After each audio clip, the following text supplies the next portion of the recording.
بسم الله الرحمن الرحيم وإذ أخذنا ميثاق بني إسرائيل ألا تعبدون إلا الله وبالوالدين إحسانا وذي القربى واليتامى والمساكين وقولوا للناس حسنا وأقيموا الصلاة وآتوا الزكاة ثم توليتم إلا قليلا منكم وأنتم معرضون وإذ أخذنا ميثاقكم لا تسفكون دماءكم ولا تخرجون أنفسكم من دياركم ثم أقررتم وأنتم تشهدون ثم أنتم هؤلاء تقتلون أنفسكم وتخرجون فريقا منكم من ديارهم تظاهرون عليهم بالإثم والعدوان وإن يأتوكم أسارى تفادوهم وهو محرم عليكم إخراجهم أفتؤمنون ببعض الكتاب وتكفرون ببعض فما جزاء من يفعل ذلك منكم إلا خزي في الحياة الدنيا ويوم القيامة يردون إلى أشد العذاب وما الله بغافل عما تعملون أولئك الذين اشتروا الحياة الدنيا بالآخرة فلا يخفف عنهم العذاب ولا هم ينصرون صدق الله العظيم. Dan ingatlah wahai Muhammad, ketika kami mengikat perjanjian setia dengan Bani Israel dengan berfirman, janganlah kamu menyembah melainkan Allah dan berbuat baiklah kepada kedua ibu bapa dan kaum kerabat dan anak-anak yatim serta orang-orang miskin, dan katakanlah kepada sesama manusia perkataan-perkataan yang baik, dan dirikan sembahyang serta berikan zakat. Kemudian kamu berpaling membelakangkan perjanjian setia kamu itu, kecuali sebahagian kecil dari kamu, dan sememangnya kamu orang-orang yang tidak menghiraukan perjanjian setianya. Dan ingatlah ketika kami mengikat perjanjian setia dengan kamu, bahawa janganlah kamu menumpahkan darah berbunuh-bunuhan sesama sendiri, dan janganlah kamu mengusir sesama sendiri dari kampung masing-masing. Kemudian kamu telah berikrar mematuhi perjanjian setia itu, dan kamu sendiri pula menjadi saksi yang mengakui kebenarannya. Kemudian kamu ini, wahai Bani Israel, kamu berbunuh-bunuhan sesama sendiri, dan kamu usir satu puak dari kaum kamu keluar dari kampungnya. Kamu pula berbantu-bantuan dengan orang lain untuk menentang mereka dengan melakukan dosa dan penganiayaan. Padahal kalau mereka datang kepada kamu sebagai orang tawanan, kamu tebus mereka. Sedang perbuatan mengusir mereka diharamkan juga atas kamu. Sesudah itu, maka patutkah kamu hanya percaya kepada sebahagian dari isi kitab Taurat dan mengingkari akan sebahagian yang lain? Maka tiadalah balasan bagi orang yang berbuat demikian itu dari antara kamu, selain dari kehinaan ketika hidup di dunia, dan pada hari kiamat akan ditolak mereka ke dalam azab seksa yang amat berat. Dan ingatlah, Allah tidak sekali-kali lalai akan apa yang kamu lakukan. Mereka itulah orang-orang yang mengutamakan kehidupan dunia dan kesenangannya dengan meninggalkan perintah-perintah Allah yang membawa kebahagiaan dalam kehidupan akhirat. Maka tidak akan diringankan azab seksa mereka pada hari kiamat, dan mereka pula tidak akan diberikan pertolongan. Masih lagi kita berada dalam penafsiran suratul Baqarah juzuk yang pertama, bermula daripada ayat yang ke-83 sehingga ayat yang ke-86. Ayat-ayat yang kita bacakan ini menceritakan tentang isi kandungan Taurat, yang merupakan satu perjanjian yang telah Bani Israel akur untuk mereka mematuhinya. Sesudah Nabi Allah Musa AS membawa 70 orang pemimpin di kalangan mereka bermunajat di Gunung Turu Saina, dan mereka mendapat perintah Allah SWT. Sebagaimana kita ceritakan dahulu, bagaimana Al-Quran mendedahkan kejahatan-kejahatan Yahudi dan keburukan perangai mereka. Dan Allah Ta'ala telah membilang nikmat yang pelbagai yang telah dikurniakan kepada Bani Israel, seperti memuliakan mereka mengatasi umat yang lain, menyelamatkan mereka daripada tenggelam, menurunkan kepada mereka man dan salwa, dan setiap kali nikmat itu datang kepada mereka, maka mereka membalasnya dengan penderhakaan. Dan setiap kali mereka menderhaka kepada Allah, Allah Ta'ala berikan mereka taubat. Dan setiap kali mereka bertaubat, mereka mengulangi perbuatan, maka Allah menghukum mereka, kemudian Allah memberikan kepada mereka taubat. Maka ini kaum ini kaum yang diberikan pelbagai kelebihan, tetapi mereka mengingkari, menyalahi perintah Allah Subhanahu Wa Taala. Bahkan mereka telah melihat dengan mata kepala mereka tentang akibat-akibat seksaan hukuman-hukuman yang datang kepada mereka, dengan penyakit taun yang melanda sebahagian mereka, dengan tersesat di padang teh selama 40 tahun, dengan mereka dibunuh antara sesama mereka menyembah patung lembu, patung anak lembu. Mereka dipanah petir waktu mereka meminta untuk melihat Allah secara terang-terangan.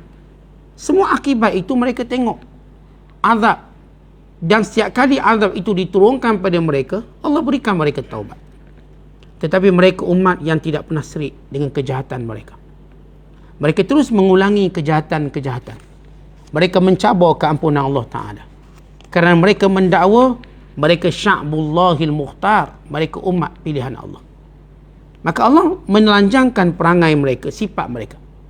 Maka pada ayat yang kita bacakan ini, itu ayat yang ke-83, Allah Ta'ala berkata, ingatlah wahai Nabi, peristiwa ini kami beritahu kepada kamu ketika mana kami telah mengambil janji setia kepada Bani Israel untuk mematuhi perintah-perintah kami, iaitu dengan menyembah Allah Ta'ala, tidak menyekutukan Allah dengan sesuatu pun, sama ada menyembah malaikat, menyembah berhala, menyembah manusia, berdoa selain daripada Allah Subhanahu Wa Taala, dan perjanjian yang kami meterai antara kami dengan mereka, yang kami perintahkan mereka ialah melakukan kebaikan kepada kedua ibu bapa mereka dengan kebaikan yang sempurna, menjaga mereka sehingga usia tua, mengasihi dan menyayangi mereka, mentaati kedua ibu bapa selagi mana mereka tidak menyalahi perintah Allah Subhanahu Wa Taala.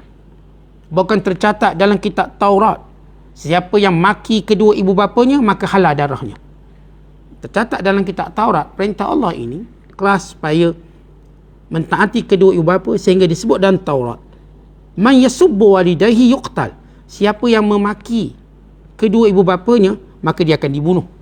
Dan hendaklah dia melakukan kebaikan dengan membelanjakan hartanya kepada kaum kerabat yang terdekat, kepada anak-anak yatim, kepada orang miskin, disebabkan lemah mereka, disebabkan keperluan dan hajat mereka.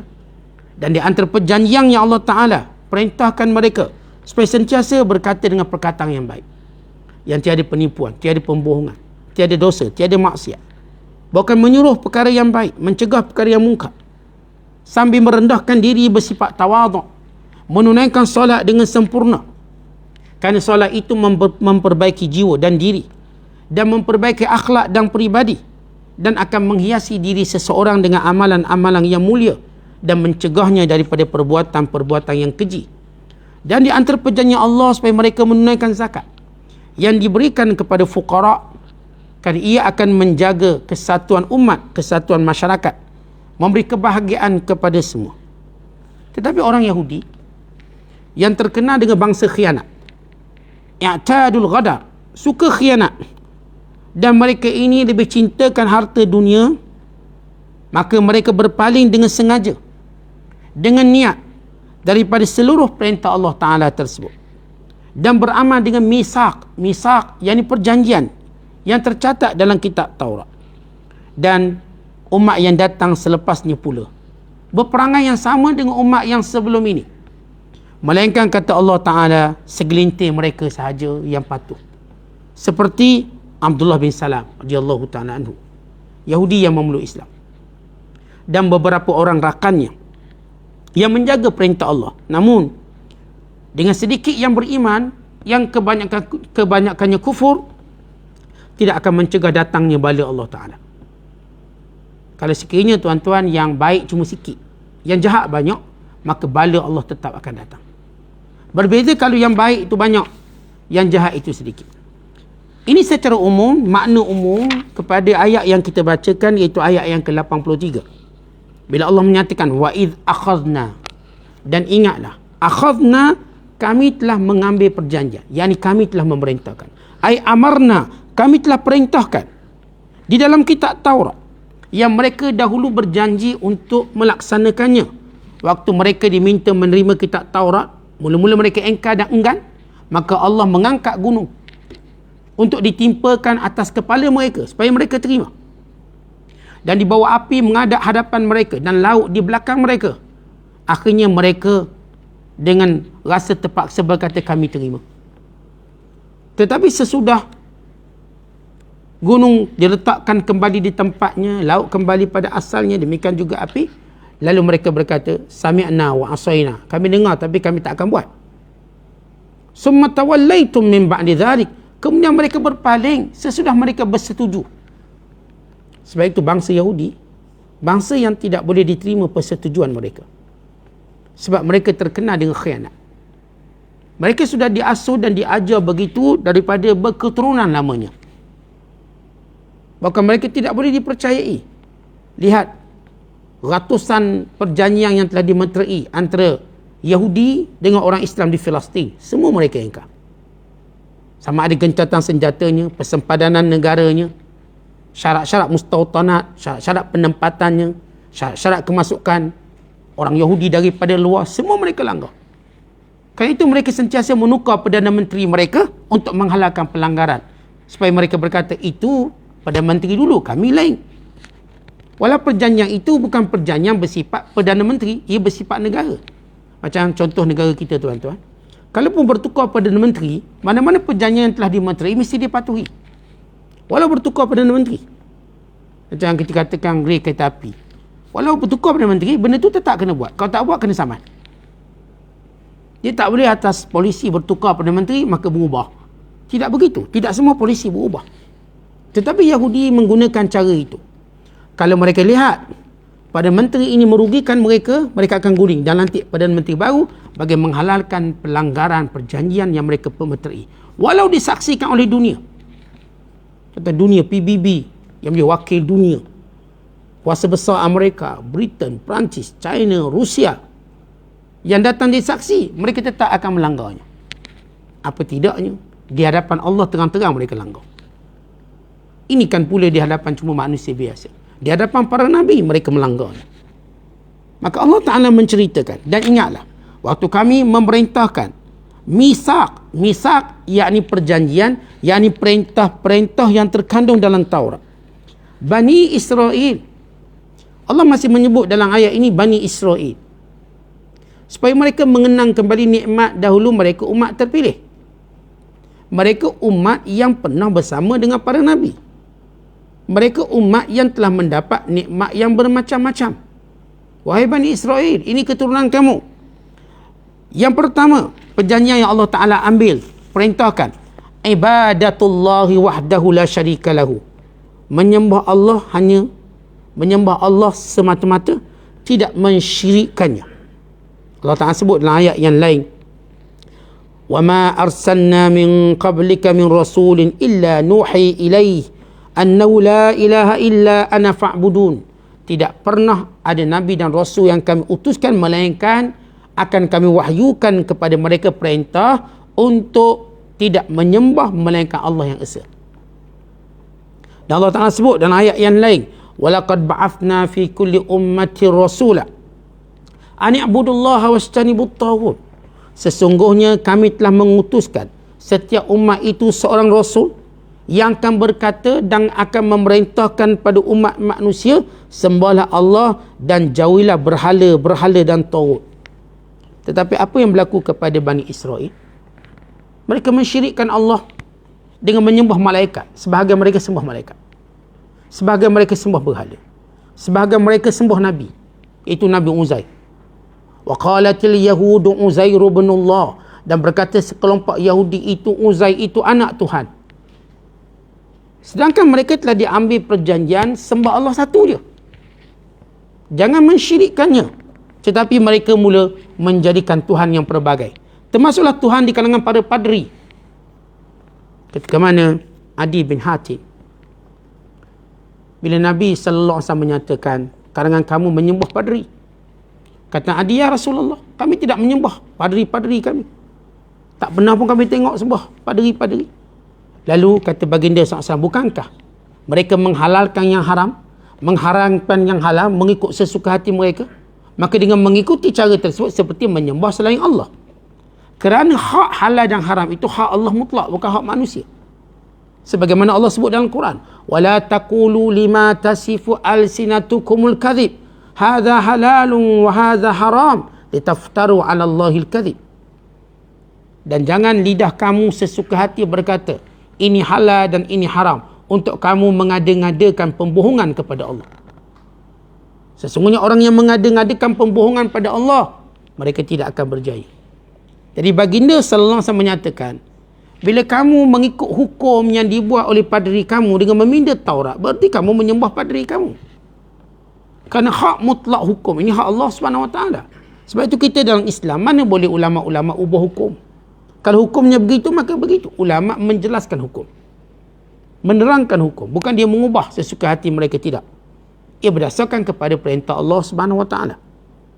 Maka ini penyelewengan pertama mereka. Bukan kisah patung anak lembu, bukanlah satu kisah yang asing, yang terus tuan-tuan menjadi suatu pegangan mereka sampai hari ini. Mereka masih mencari kemuliaan lembu-lembu. Mereka mencari menunggu lembu-lembu yang tertentu yang punya sifat sebagaimana disebut dalam Al-Quran. Masih ada lagi. Itu kalau kita ceritakan sebelum ini bagaimana Allah memerintahkan mereka menyembah lembu. Allah sebut wa ushribu fi qulubihimul ijl. Kecintaan mereka pada lembu itu menyerap dalam hati mereka. Walaupun patung anak lembu sudah dibakar, ni kecintaan mereka untuk menyembah patung anak lembu itu ada dalam hati mereka. Jadi keinginan mereka untuk syirik. Sebab itu dalam Islam, Islam mengharamkan semua patung-patung. Patung hiasan ke? Jauh sekali kalau patung itu semua. Patung hiasan pun tak boleh. Untuk menunjukkan permusuhan yang ketara dengan sebarang bentuk keberhalaan. Walaupun kita tak sembah, kita cuma letak patung kat rumah. Kita buatlah patung bangau ke, patung kancil tak bahagian halaman rumah kita. Diharamkan dalam Islam. Yang kerja buat patung walau cuma ukiran, cuma hiasan, diharamkan dalam Islam. Dengan sepakat para ulama. Kerana ia menunjukkan unsur keberhalaan. Supaya kita umat Islam tak ada unsur keberhalaan itu. Ia satu unsur ketauhidan yang jelas, bahawa kita menyembah Allah. Kemudian yang kedua, Allah Ta'ala menyebut antara apa yang terkandung dalam Taurat ialah ihsan ilal walidain, melakukan kebaikan kepada kedua ibu bapa. Maka ini perintah Allah Subhanahu Wa Ta'ala. Allah meletakkan dahulu perintah yang paling penting, kemudian yang kedua terpenting. Yang pertama penting menyembah Allah Ta'ala, kemudian memberi hak kepada kedua ibu bapa dengan melakukan pergaulan dengan mereka dengan cara yang baik, merendah diri kepada mereka, mengikut perintah kedua-dua mereka, berdoa untuk keampunan mereka sesudah mati mereka, dan menghubung kembali orang-orang yang dikasihi oleh mereka. Antara kesempurnaan berbuat baik kepada dua ibu bapa, pertama bergaul dengan baik, yang kedua sentiasa merendah diri. Tuan-tuan, bukan cerita rendah suara je pada mak bapak, rendah diri. Hari ni ramai-ramai yang meninggikan suara dengan mak bapak, sementara nak tengok dia merendah diri. Sebab orang kalau suara dah tinggi, macam mana dia boleh rendah diri? Islam ajar kita merendahkan diri pada dua ibu bapa kita, apatah lagi suara kita. Rendah diri, rendah suara, dan perintah mereka kita ikut. Semua perintah kita ikut, dan bila dia mati, kita mendoakan keampunan untuk keduanya. Setengah ulama menyatakan wajib mendoakan keampunan pada dua ibu bapa, wajib. Siapa yang meninggalkan doa tersebut, hukumnya berdosa, anak derhaka. Dan juga mencari orang-orang yang dicintai oleh ibu bapa dia. Tuan-tuan, tanda kita taat mak ayah kita. Mana-mana mak ayah kita, dia bergaul orang tu, dia sayang orang tu, tuan-tuan pun kena sayang juga. Ini cara kita berbuat baik kepada dua ibu bapa kita. Kemudian Allah Subhanahu Wa Taala menyebut yang ketiga. Ini perintah dan Taurat, yang semua ini mereka langgar sedikit demi sedikit sehingga tidak lagi menjadi perintah Allah Ta'ala. Yang ketiga ialah melakukan kebaikan kepada kaum kerabat. Kaum kerabat yang menunjukkan hubungan, juga berkaitan hubungan dengan kedua ibu bapa. Kerana kerabat ini lahir daripada ibu bapa yang sama.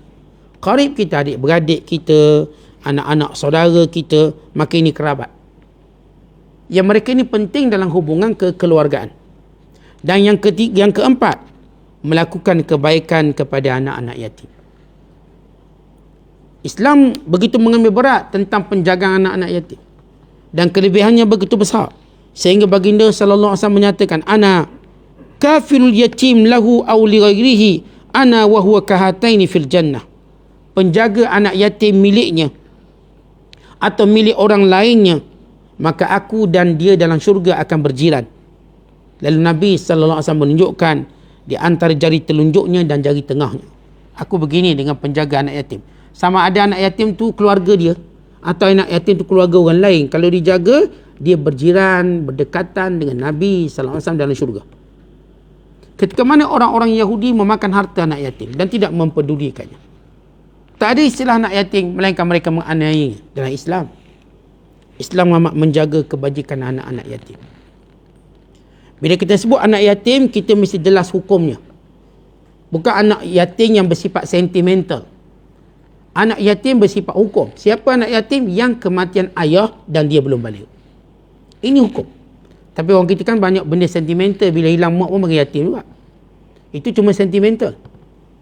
Kita kena bezakan antara hukum dan nilai sentimental. Benar, bila seorang anak kecil mati mak, memang kita kesian. Mak dia meninggal, kesianlah. Kita simpati. Tapi simpati kita tidak boleh mengubah hukum. Hukum anak yatim itu ialah man faqada abahu, orang yang kematian ayah, wa huwa dunal bulugh, dalam keadaan dia belum balik. Kalau sekiranya dah balik macam saya, ayah saya mati, saya tak panggil anak yatim. Dan tak ada orang boleh mainkan nilai sentimental, kita anak yatim, jangan aniaya kita. Nilai sentimental bukan tempat. Jadi kalau seorang tu kematian ibunya walau kecil, kita tak akan panggil dia anak yatim. Dengan nilai istilah syarak. Dan dengan segala kelebihan disebut dalam hadis Nabi SAW. Kita tak nafikan, menjaga kebajikan, tetap mendapat pahala yang besar. Tapi anak yatim ini yang memang ketiadaan ayah dia. Ayah dia mati. Dan kadang dia belum balik. Maka ini anak yatim yang perlu kita pedulikan, perlu mengambil berat hak mereka. Sebab budak ni tuan-tuan, kalau ayahnya belum mati, penjagaannya sempurna. Dari sudut harta bendanya. Sebab ayah dia ada, kekuatan tu ada. Maka di sini perbezaan hukumnya. Kemudian yang kelima, Allah menyebut yang terkandung dalam kitab Taurat ialah berlaku baik kepada anak-anak miskin, kepada orang-orang miskin. Kepada orang-orang yang miskin, sehingga Nabi SAW menyatakan as-sa'i 'alal armalati wal miskin kal mujahid fi sabilillah wa ahsabuhu qal wa kal qa'im la yafturu wa kas sa'im la yuftiru. Qala Ibn Munzir wa kana Tawus yara as-sa'ya 'alal akhawat afdal min al-jihad fi sabilillah. Orang yang membantu para janda dan membantu orang miskin, kelebihannya seperti orang yang berjuang pada jalan Allah. Bahkan disebut bahawa umpama orang yang bangun malam dan tidak pernah berhenti solat, atau orang yang berpuasa yang tidak pernah berbuka. Siapa? Orang yang menjaga kebajikan para janda dan anak yatim, yang menjaga kebajikan janda dan orang miskin. Kata Imam Ibn Munzir, Tawus al-Yamani menyatakan bahawa seorang yang berbuat baik kepada wanita-wanita di kalangan kakak-kakaknya, adik-adik perempuannya, maka ia punya kelebihan, dia afdal, lebih mulia daripada berjihad pada jalan Allah. Maksud di sini tuan-tuan sekalian, kalau sekiranya janda ni pula kakak dia, janda ni pula adik dia, maka bila mana dia menjaga kebajikan, dia lebih afdal daripada berperang pada jalan Allah. Artinya orang yang menjaga janda dan menjaga orang miskin. Orang miskin pun sama. Siapa menjaga orang miskin. Dan yang keenam, yang diperintahkan dalam kitab Taurat, al-kalamut tayyib wa layyinul janib wa izharul amri bil ma'ruf wa nahyi anil munkar. Iaitu berkata baik, bertutur baik, berakhlak baik dalam menjalankan perintah amar ma'ruf nahi munkar. Artinya Allah Ta'ala perintahkan bila melakukan amar ma'ruf nahi munkar, gunakan perkataan yang baik, gunakan percakapan yang baik. Dan yang ketujuh, perintah yang ketujuh yang telah Allah perintahkan kepada Bani Israel, iaitu mendirikan solat dan mengeluarkan zakat. Tapi perintah ini semua mereka abaikan. Semua mereka biarkan sehingga datang umat Muhammad yang menyempurnakan semuanya ini. Apa yang terkandung dalam Taurat itu mereka abaikan. Mereka pindah-pindah bersesuaian dengan kehendak hawa nafsu mereka. Maka datang umat Islam membuktikan semua benda yang disebut dalam Taurat ini bukanlah sukar untuk dilakukan. Bila seorang benar untuk mentaati Allah, maka Allah membantunya. Bila seorang benar untuk menjunjung perintah Allah, Allah beri kekuatan padanya. Bila seorang itu benar bagi menjaga amanah Allah, maka Allah Ta'ala akan melimpahkan taufik kepadanya. Tapi tidak pada Yahudi. Daripada awal mereka berhelah, mereka tidak mau menerimanya. Daripada awal mereka tidak punya semangat untuk menjunjung perintah Allah. Sebab mereka nak utamakan hawa nafsu mereka. Maka Allah sebut lagi, di antara ini sebahagian perintah Allah, bukan semua, sebahagian. Allah cerita lagi apa lagi yang dibuat oleh orang Yahudi di dalam mengingkari perintah Allah Ta'ala, sedangkan ia tercatat dalam Taurat. Kenapa Allah nak cerita semua benda ini? Untuk Allah beritahu ini perangai mereka. Kerana itu wahai Muhammad sallallahu alaihi wasallam, kalau mereka menafikan sifatmu, sifat kenabianmu, sifat kerasulanmu dan juga kemuliaan umat Islam, maka bukanlah satu benda yang pelik. Laisa bi mustaghrib, bukanlah satu benda yang aneh. Kerana mereka dari dulu track rekod mereka macam ni. Polis kan tuan-tuan, bila ditangkap penjenayah, dia akan tengok track rekod dia. Dia sudah ada jenayah lampau sebanyak 8 kes, 10 kes. Yahudi beribu kes ada. Kelompok penjenayah umat, penjenayah ini, mereka punya kes-kes yang lampau yang begitu banyak. Maka wahai Muhammad, bila hari ini mereka menafikan kerasulanmu, kenabianmu, dan kamu sebagai penutup Rasul akhir zaman, dan syariatmu menasahkan syariat lain, maka jangan pelik kalau mereka akan mengubah semua ini, bukan menolaknya. Dan jangan pelik kalau mereka mengingkarinya. Dan jangan pelik kalau mereka menolaknya. Bukan jangan pelik kalau mereka dengki dan melakukan permusuhan-permusuhan kepada kamu. Kan ini watak-watak yang punya jenayah lampau, yang tidak pernah mereka bertaubat walau diberi peluang taubat. Maka ini watak keseluruhan mereka. Maka Allah sebut lagi ba'dul halat mukhalafatil yahud mitsaq. Sebahagian lagi perangai mereka yang menyalahi isi kandungan Taurat.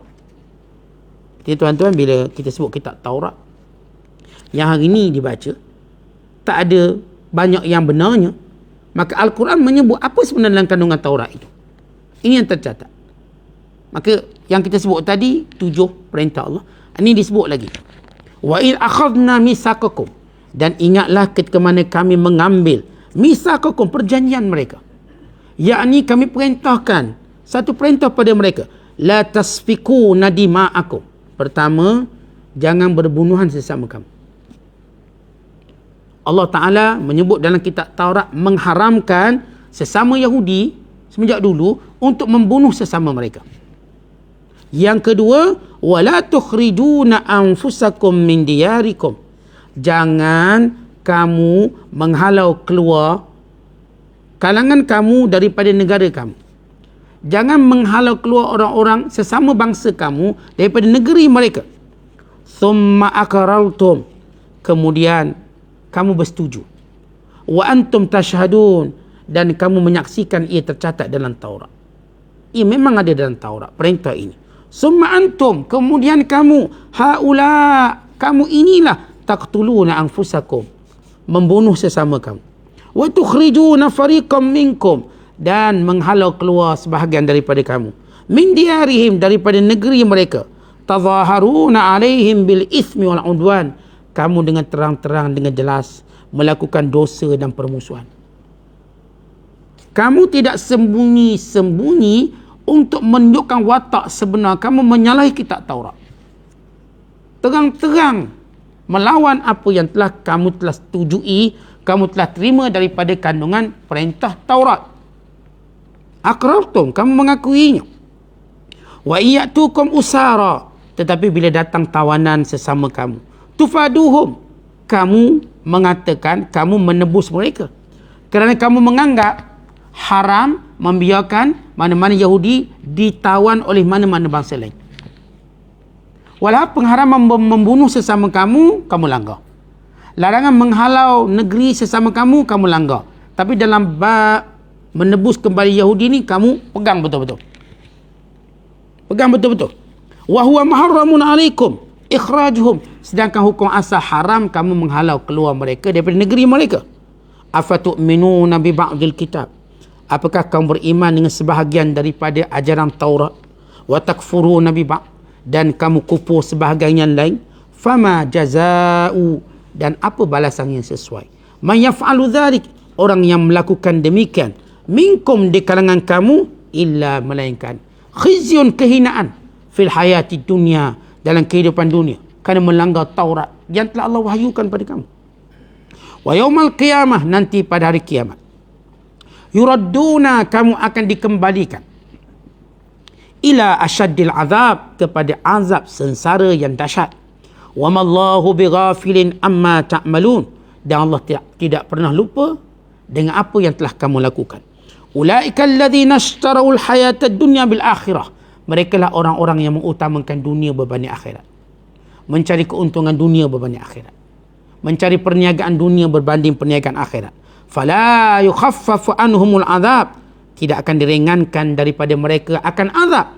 Wala hum yunsarun, dan mereka tidak akan diberikan pertolongan. Tetapi apa maksud ayat ini? Sesudah kita baca maknanya secara umum. Ceritanya tuan-tuan sekalian, ketika mana Nabi SAW sebelum berhijrah ke Madinah Al-Munawwarah, maka orang-orang Yahudi yang sudah pernah ada di Madinah, seperti Bani Quraidah, mereka ini berpakat dengan orang Aus. Bani Nadir, Yahudi Nadir, mereka ini berpakat dengan Khazraj. Dan bila mana berlaku peperangan antara Aus dan Khazraj, setiap Yahudi ini menyembelahi kaum tertentu. Kalau kita sebut tadi Bani Quraidah, mereka ini sokong orang Aus.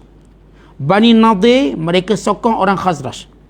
Bila mana berlaku peperangan Aus dan Khazraj, mereka juga masuk campur untuk menyokong orang yang mereka sokong. Akhirnya sebahagian mereka dibunuh oleh mereka sendiri dan ditawan oleh mereka sendiri. Tetapi waktu tamatnya peperangan, mereka mencari rakan-rakan Yahudi mereka, walaupun kabilah berlainan, untuk ditebus, kerana mereka berpegang pada ajaran Taurat bahawa mana-mana Yahudi ditawan wajib diselamatkan. Tapi ketika mana waktu Quraizah menyokong Aus, Nadir menyokong Khazraj, bila berperang, maka Quraizah ini bunuh Bani Nadir dalam peperangan.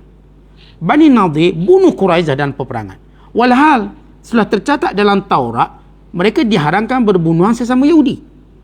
Aus dan Khazraj waktu itu zaman jahiliah. Aus Khazraj dia tak ada pegangan kitab sebelum Nabi SAW sampai ke Madinah Al-Munawwarah. Aus bab jahiliah. Yahudi orang ni pandai, orang tahu kitab. Mereka dah belajar dalam kitab Taurat yang mereka pegang sama, baik Bani Nadir, baik Bani Quraizah, baik Bani Qainuqa, bahawa sesama Yahudi tidak boleh berbunuh-bunuhan. Sesama Yahudi tak boleh halau keluar negara. Ini ajaran dalam Taurat. Dan ini telah mereka persetujui bersama. Walaupun kelompok-kelompok Yahudi yang kita sebut ada 12 berdasarkan anak-anak Nabi Yaqub, yang mereka sentiasa berbalah. Allah sebut dalam Quran, tahsabuhum jami'a wa qulubuhum syatta. Jangan kamu menyangka wahai Muhammad mereka itu bersatu, mereka berbalah sesama mereka. Sebab itu turun Taurat bagi menyatukan mereka. Antara isi kandungan Taurat, kamu orang Yahudi jangan berbalah sesama kamu, jangan berbunuhan sama kamu, jangan kamu menghalau kelompok kamu walau berlainan kabilah keluar dari negeri mereka. Dan kewajipan kamu, kalau kamu dengar mana-mana Yahudi yang ditawan oleh mana-mana bangsa lain, wajib kamu semua walau berbeza anak pinak, tapi asalkan kamu Yahudi mesti menebus, kutip duit. Tapi bayangkan 3 perintah, 2 mereka langgar, 1 je mereka terima. Berbunuhan sesama mereka, mereka sanggup berbunuhan demi merebut kuasa. Menghalau keluar sesama mereka, mereka sanggup menghalau keluar demi merebut kuasa. Time tebusan dia mereka ikut perintah Taurat, tebus. Maka Allah turunkan ayat, afatu'minuna bi ba'dil kitab wa takfuruna bi ba'd. Apakah kamu cuma pegang sebahagian kandungan Taurat, langgar sebahagian yang lain? Kalau kamu melakukan demikian, kamu tetap kufur di sisi Allah. Contoh Allah cerita sewaktu Rasulullah belum sampai ke Madinah. Bila Nabi sampai ke Madinah, maka Nabi SAW menyatukan Aus dan Khazraj. Dan mereka menjadi umat yang beriman kepada Allah. Dalam masa sama Allah mencela Yahudi. Rekod Yahudi, sepatutnya mereka duduk kat Madinah, mereka menjadi pendamai. Dan mereka tak masuk campur dalam clash kelompok jahiliah. Tapi mereka abaikan Taurat. Wahai Muhammad, kalau begitu, siri-siri pengabaian mereka pada kitab Taurat, siri-siri pelanggaran perintah Allah yang terkandung dalam Taurat, siri-siri jenayah mereka yang begitu banyak, yang kita baca daripada ayat 40 yang akan datang sampai 142, macam-macam jenis penyelewengan, penentangan, pemungkiran, khianat orang Yahudi. Macam mana kamu boleh mengharapkan mereka beriman? Merujuk ayat sebelum ini kita baca, afatatma'una an yu'minu lakum. Apakah kamu bercita-cita supaya mereka beriman padamu, wahai Muhammad, sedangkan track rekodnya begini? Allah Ta'ala bawa ayat ini menghiburkan Nabi SAW. Kerana Rasulullah seorang yang bersungguh-sungguh berdakwah. Nabi nak sangat yang bernama ahli kitab di kalangan Yahudi dan Kristian yang sudah punya asas-asas tauhid, asas-asas keimanan pada Allah dan keimanan pada para rasul, pada para anbiya, untuk mereka beriman pada Nabi SAW. Nabi amat mengharapkan. Tiba-tiba Nabi tak dapat apa yang Rasulullah nak, melainkan khianat, melainkan takhtitat, perancangan konspirasi Yahudi di Madinah untuk membunuh Nabi SAW, untuk melakukan pelbagai pengkhianatan pada Islam dan umat Islam, menjadi duri dalam daging, gunting dalam lipatan, musuh dalam selimut, dan semua perumpamaan-perumpamaan yang menunjukkan mereka tidak boleh dipercayai. Maka Allah menghiburkan Nabi SAW, menghiburkan orang beriman. Begini watak Yahudi, begini pelanggaran hukumnya. Sesudah Allah Ta'ala perintahkan pada mereka dengan perintah, semua dilanggar. Yang ditaati cuma pada perkara yang tertentu.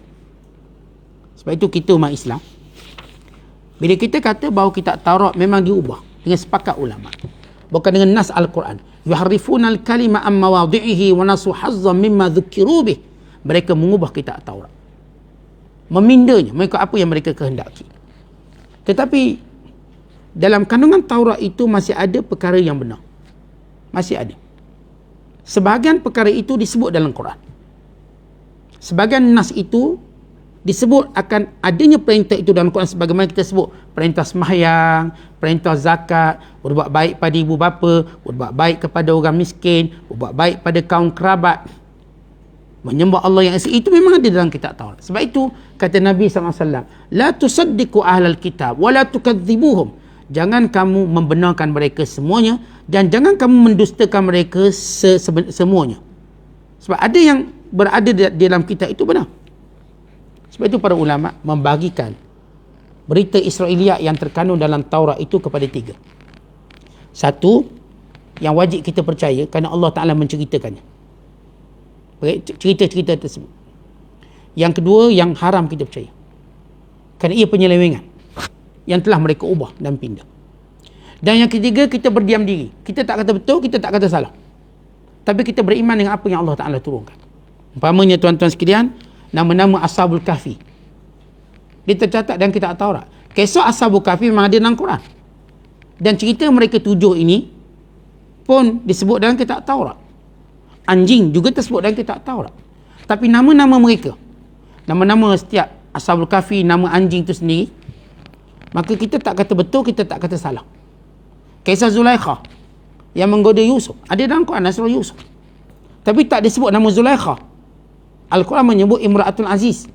Taurat menyebut namanya Zulaikha.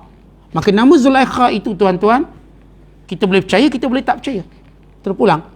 Sebab itu tidak ada nas yang mengatakan Zulaikha atau bukan Zulaikha. Tapi dalam Quran dan surah Yusuf disebut Imra'atul Aziz, isteri kepada seorang pembesar yang menggoda Nabi Allah Yusuf AS. Itu cara kita dalam bermuamalah dengan kitab Taurat. Sebahagian yang ada dalam Taurat ada yang benar dan Allah menyebut, dan sebahagiannya memang dusta, pendustaan, tokok tambah, pengubahan, pengkhianatan, dan sebahagian benda dan berita kita tak boleh kata betul, kita tak boleh kata salah. Dan saya telah beri misal dan contoh. Wallahu a'lam bissawab. Assalamualaikum warahmatullahi wabarakatuh.